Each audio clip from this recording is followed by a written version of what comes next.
Israel చాలా చిన్న జనాభా అండి. అంటే 8-9 మిలియన్ పీపుల్ ఉన్నటువంటి 9 మిలియన్ ఉన్న జనాభా. తిప్పికొడితే 1,00,00,000 మంది లేరు.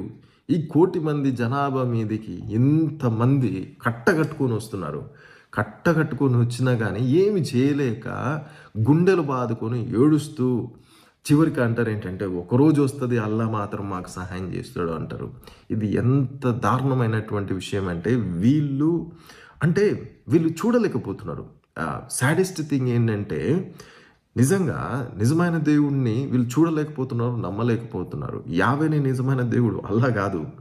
అల్లా వీళ్ళు క్రియేట్ చేసుకున్నటువంటి ఒక ఫిక్షనల్ స్టోరీ. అయితే ఆ బ్రెయిన్ వాష్డ్గా వీళ్ళు ఏమైపోయినారంటే చాలా దూరం వచ్చేసినారు. ఆ దూరం వచ్చేసి ఈరోజు ప్రపంచానికి శాంతి లేకుండా చేస్తున్నారు. వాళ్ళకు వాళ్ళు పీస్ లేకుండా చేస్తున్నారు.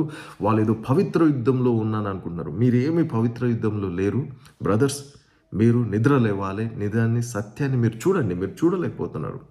ఇది అంటే this is very unfortunate thing. You cannot see what is the truth. మీరు నిజాన్ని సత్యాన్ని చూడలేకపోతున్నారు. నన్ను ఫాలో అవుతున్న ముస్లిమ్స్ చాలామంది ఉంటున్నారు. మీరు నిజంగా రీసెర్చ్ చేయండి, స్టడీ చేయండి. మీ మతం ఎక్కడి నుంచి పుట్టింది, దానికి బ్యాక్గ్రౌండ్ ఏంది, అవన్నీ రీసెర్చ్ చేయండి. ఎందుకంటే మీ మౌలానాలను ముల్లాలను వీళ్ళని నమ్మకండి. మీ ఖురాన్ను మీరు తీసి చదవండి.